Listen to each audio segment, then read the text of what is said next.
You're recording? You're recording. Good. We're good.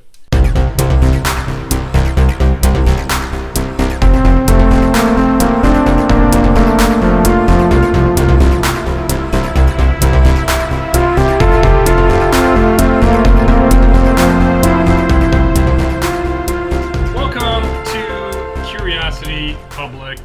I'm Dutch. Jules here. Dylan. That's right. Dylan is on location, so we have him patched in through the marvel of modern technology. In this episode, another one of our Ultimate Spirits Competition episodes, we're taking a look at Macallan 12-year. That's right. It comes in a wonderful blue box. And now we're doing the Double Cask. I think there's like 2 or 3 different Macallan 12-years out there. They have another one that's a bit more expensive. The Double Cask is actually a little bit more affordable version of the 12-year. Let's get a nice look at the bottle here. Pretty cool looking bottle. It's got that big 12 on the front, Double Cask. The 12-year emblem up top here. Very nice. I mean, Macallan always does a nice job with presentation. Yeah. The color on this thing is really nice looking, and Macallan does officially say they use no colorings in any of their whiskeys anymore. I guess in the past there might have been some, but I'm going to crack this open, get us poured. Dylan, you got some more info on this for us? Yeah, so this is Macallan 12-year Double Cask. It's from Edrington Group. It's from Moray, Scotland. So they call it Double Cask because they do something a little bit unique. So they take new American oak, and they season it with sherry for some period of time. And then the seasoned American oak sherry casks are then used with, used to age, they use that to age the liquor for about 12 years. And then the whiskey is then blended with the traditional Macallan aged in European oak sherry casks. And then it's bottled at 43% for us, 40% for everybody else. So outside of the US, it's a different proof? Yeah, I think the UK is 40%, and we get the 43, which is fantastic. And so, I don't know if you guys know, but Macallan is considered the sherry Scotch king, right? I mean, everybody knows their entire line is revolves around sherry. So, whenever you taste it, you get that sherry forward type of flavor profile. So, it's really interesting that they're doing this kind of double cask blending here. So, yeah, I mean the regular 12-year is a sherry cask finish one, right? That's what I recall. And it's significantly more expensive. I mean, the Macallan, the dual cask or double cask, I've seen it as low as like 45. I think usually it's more in the 50 to 60 range, whereas the regular Macallan 12-year is usually like up in the 70s. Is that right? I think that's right. Yeah, it's usually like $65 to $70. It's about a $10 difference, I think, in most stores. But it's interesting that this is cheaper, right? Yeah. Yeah. All right, guys. Well, let's let it open up a little bit. Let's taste it and score it, and we'll come back with some discussion. I'm finding that I have to pour a lot more for Scotch to get a good nose. Yeah, I find Scotch noses different than like bourbon and tequila. I would say it's a bit more difficult, I think. Slightly more difficult. Oh yeah, totally agree. Yeah, it definitely evolves. Man. And you need a lot in the glass. I'm with you. Yeah, so I'm really, I try to coat it as much as I can to get that aroma. So Jules doesn't care. Jules is like, I judged it as soon as I saw the box. I wanted to bring that up. Hey, I got a comment here. I am, not happy that on the box it says honey citrus, and ginger. Okay, I don't like this because they're basically telling me what I should taste. Right? Well, did you I look don't at like. the I back? don't Did you look at the back of the box? It has like a look. full tasting profile back there. I don't. I glad I don't didn't look at like. that. I don't. No, I don't like people telling me what to do. Right? And this I think is for people who can be easily swayed. It's like and this is for Jules and this is for Dutch, right? This is you guys, the psychosomatic. You could be Oh, you could yeah? be Let's trained wait till we hear to your taste review that. and you say exactly those three components. No, no. So it's the weak-minded. It's the people who can be susceptible to the Jedi mind trick. But I'm like Jabba the Hutt. You can't affect me. Or Watto. Watto. All right, guys. Let's get into it.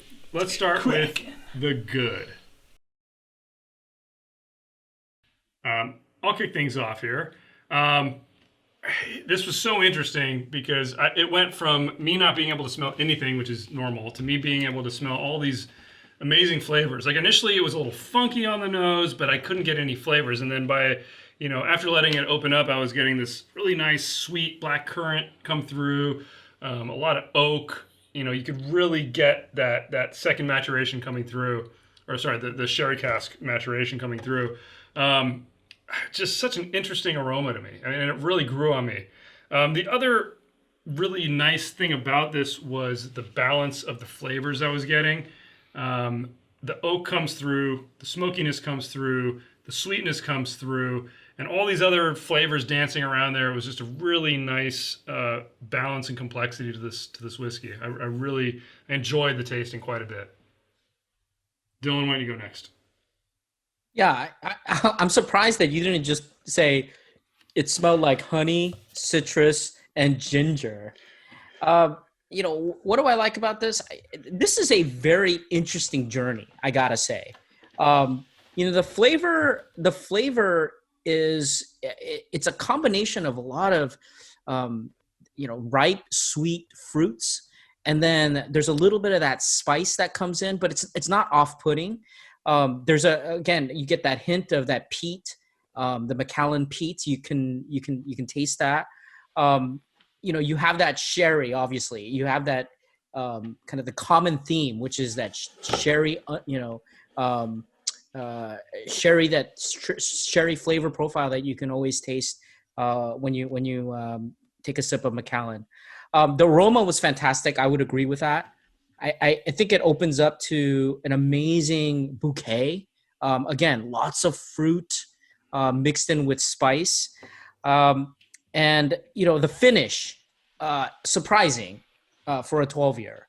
I think they created this very well. I think they created a very interesting liquor using the different oak, and they found a way to make this supremely drinkable. I was actually shocked that for a 12-year, I was getting a very good, well-balanced finish. And so, I think this was a surprise. This was a journey. Yeah. I completely forgot to mention the drinkability. I don't know, because I got so blown away by the aroma. But actually, I scored this.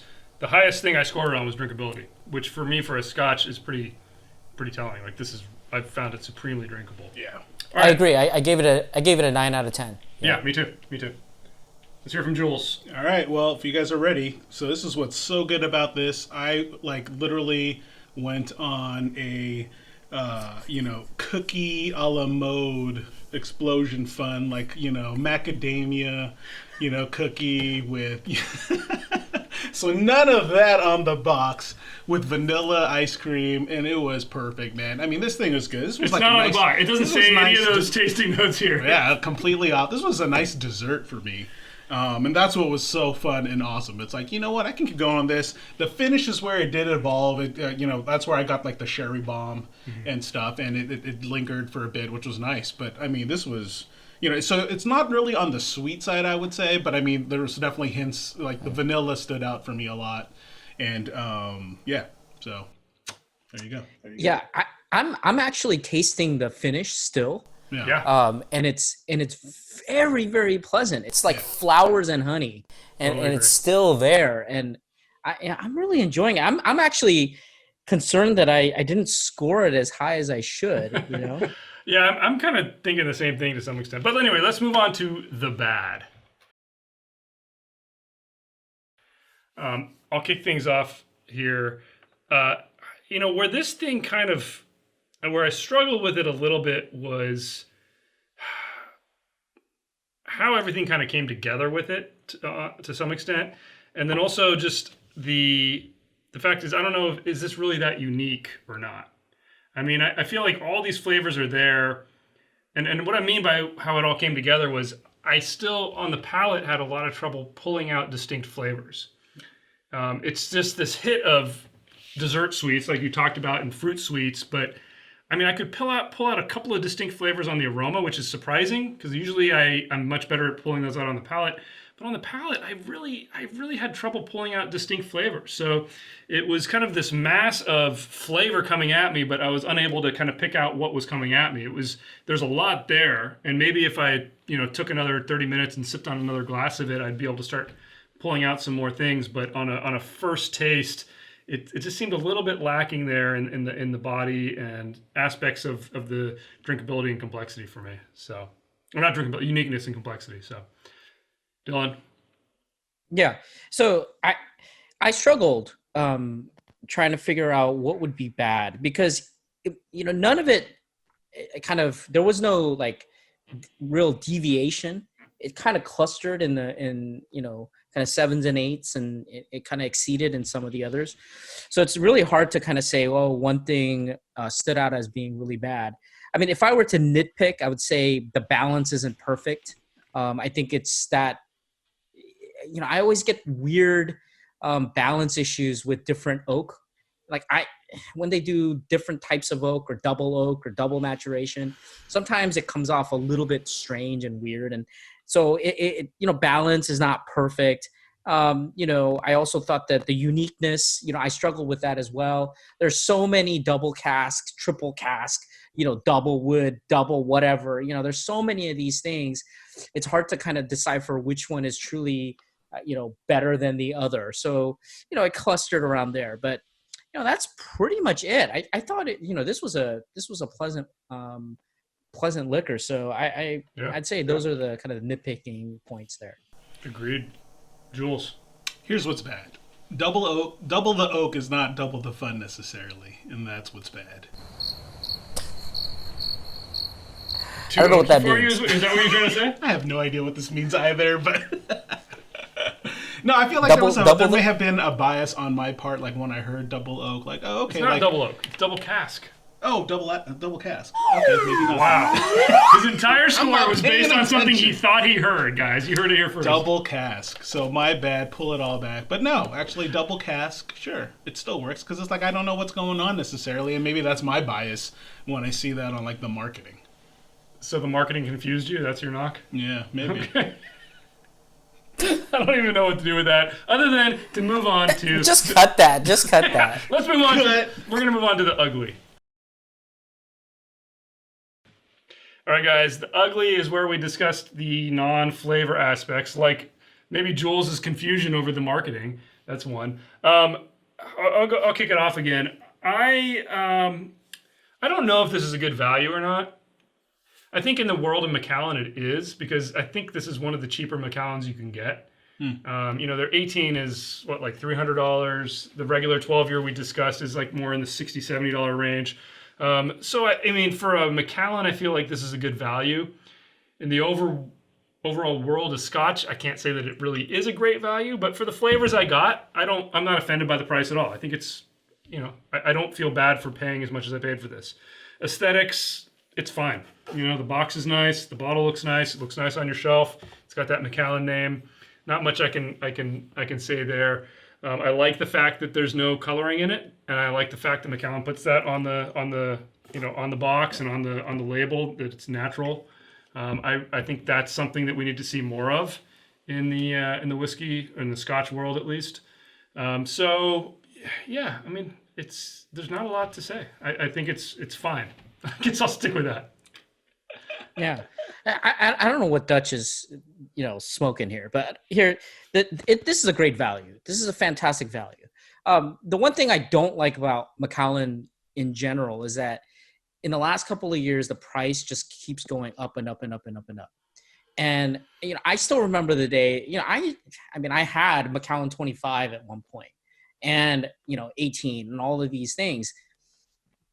It's not affordable anymore. This is crazy. The amount of inflation in terms of the price of these aged Scotch is going crazy. This is where I think you get the best bang for your buck. I got this. I think you got it as well, Dutch. You got this for like $45, right? Yeah. To get Macallan for $45 in 2020, that's really difficult. So I agree with you. I think amongst the Macallan line, it is an extremely good value. You could argue about all the other scotches and et cetera, but I think for what you get, getting that Macallan flavor, the finish, the aroma, I think it's a good value, and I like the aesthetics. Actually, the one good thing about Macallan over the years is that it's a beautiful bottle. Yeah, I really like this bottle. So I gave good points on that. And that's my take. So basically, you agree with me, even though you thought I was smoking crack. But let's go to Jules. And count me in. I didn't say crack. I didn't say crack. Oh, sorry. You said crack. Yeah. This is ugly beautiful, man. It's great. Like, the only thing, like, I would even just knock it off is because it's like a plastic top. But other than that, that's it. This thing is awesome. It's really good. I mean, the packaging is great. Class act as always. Comes in a great box. You can give this as a gift. Like, well worth it. Yeah. And it's, you're good to go. Good point. It's always nice, something coming in a box always makes for a good gift. Yeah. It's just easier. You can wrap it. It's easy to transport. You don't need to wrap it. You don't need to wrap it. It's already wrapped. Yeah. All right, guys, let's get to our final section here, our scores. All right, Jules, you want to tell everybody a little bit about our scoring system? Right. So we have 100 points spread over 10 categories that include aroma, flavor, body, complexity, balance, finish, uniqueness, drinkability, price, aesthetics, and value. That's right, and we break things down into some different award categories. The lowest is bronze. Anything that gets a 60 to 70 gets a bronze. 70 to 80 is silver. 80 to 90 gold. 90 and above is diamond. And for us, an average spirit is a 50. Like, we do not try to give out awards willy-nilly. So technically, lowest is no medal. Lowest is no medal. Yeah. Anything below is 60 on our scoring scale. So let's get our scores. I've been going first. I'll kick it off. I'm a little surprised to say I gave this a 77. Thanks. Wow. Very, very surprising. I gave it a 78. Oh, wow.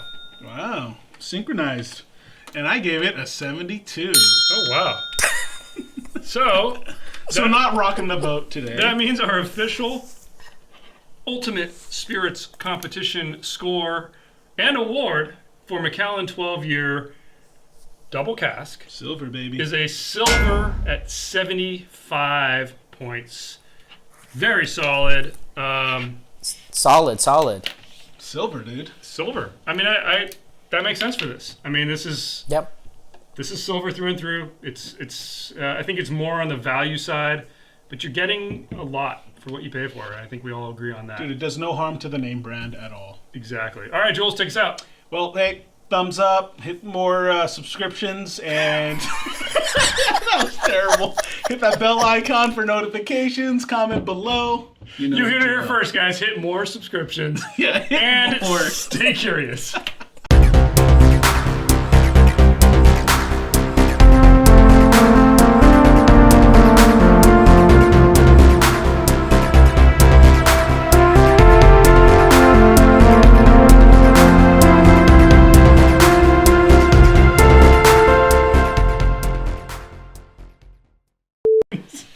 More subscriptions. It's like all out hit the the door. button. It's all Hit out the the button. door.